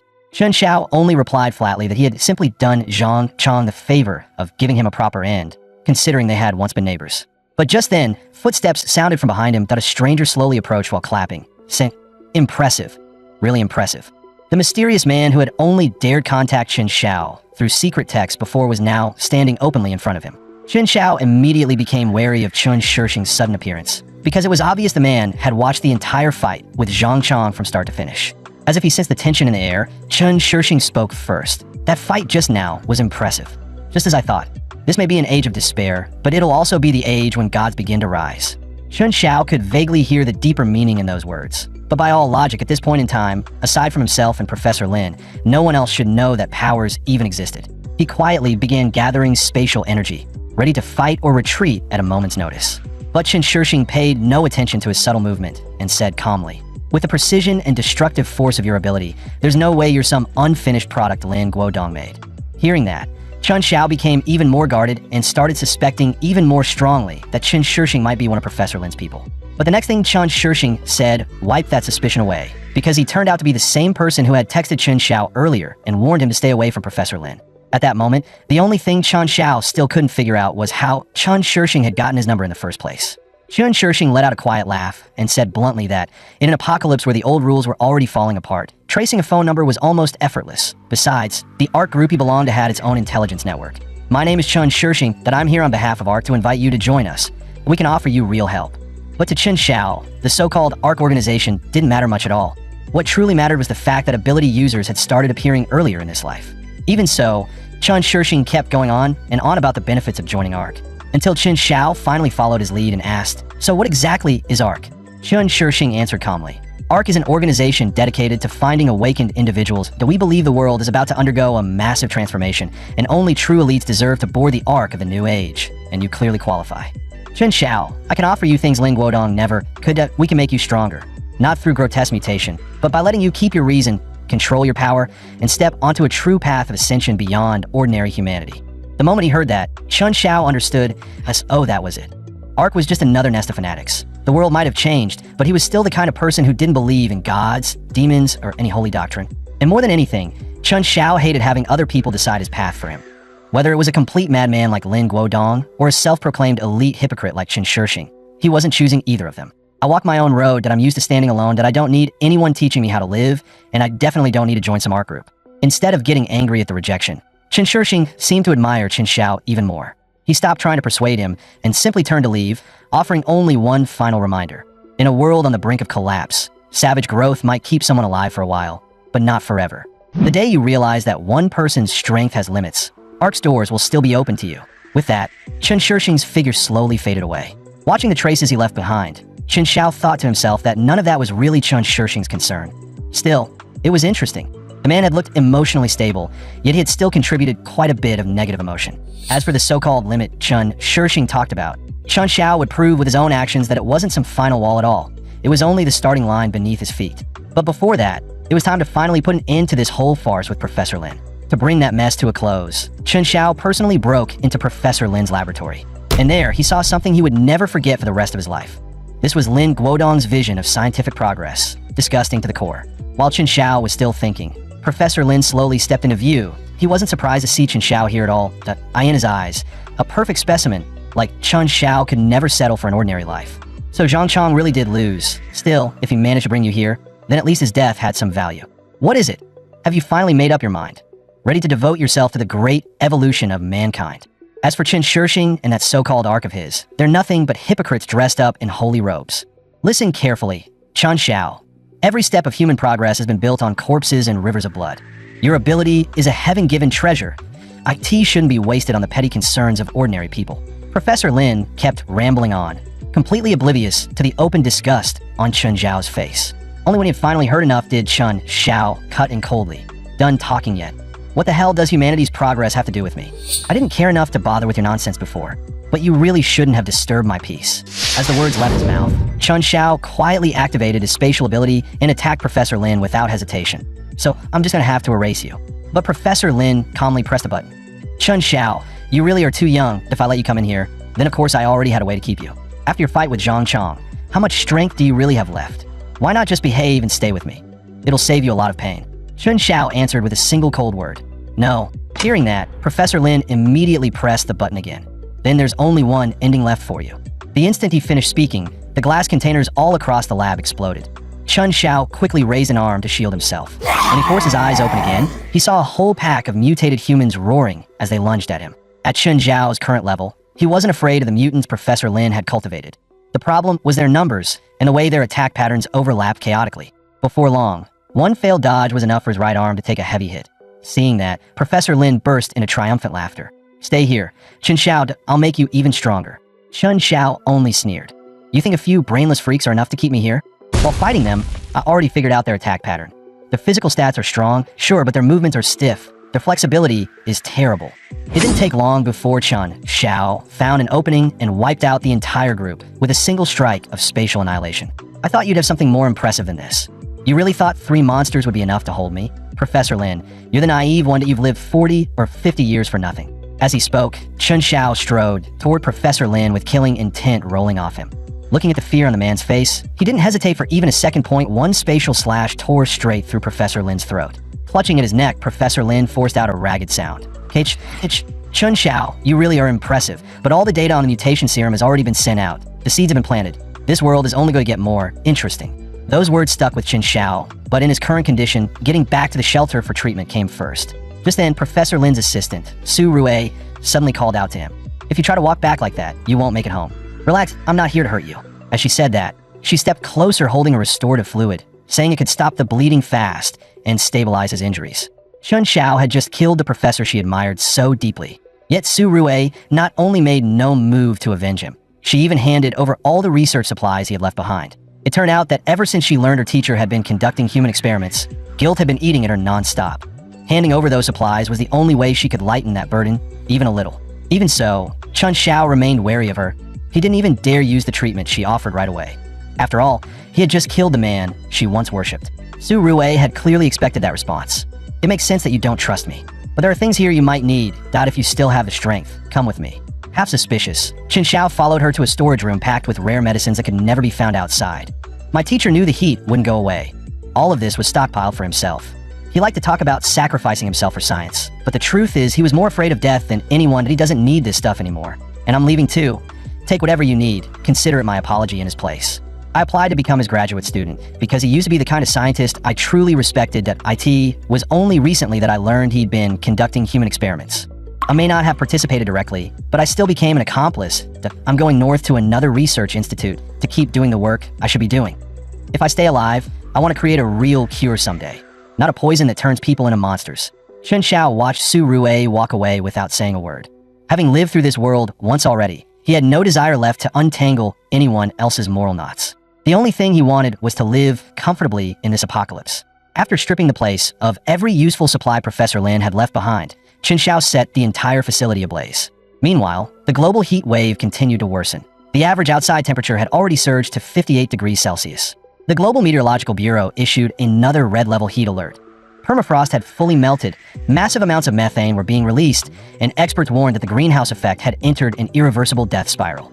After seeing that, Chun Xiao turned off the display. The outside world was only going to get harsher. Supplies were still enough for now, but his negative emotion points were running dangerously low. Fortunately, water had now become real hard currency, which meant it was the perfect time to collect a little emotional tax. So Chun Xiao contacted Mu Tsang immediately. The two of them quickly arranged to meet a buyer at a hidden location. It didn't take long before a figure came hurrying over. This buyer looked like the ruthless type, and he wasted no time showing what he had brought. Chun Xiao gave it a glance and said flatly, "Under normal circumstances, this would be worth 2 bottles. But do I look like the kind of guy who deals in fairness? Today, you get one." The second those words landed, the man's anger shot through the roof. Seeing that, Chun Xiao pressed even harder. Mad already. Then the price just changed again. Still 1 bottle, but first you say this, Brother Xiao. You're such a saint. The man refused to say it for a long time. Only after Chun Xiao warned him that waiting any longer would make the price even worse did he finally grit his teeth and spit the words out. Chun Xiao nodded in satisfaction. Good boy. Next time, bring more. Maybe then I'll let you trade for more than half a bottle. On the way back from a deal, Chun Xiao ran into Old Man Wang. Old Wang, why are you still out this late instead of resting?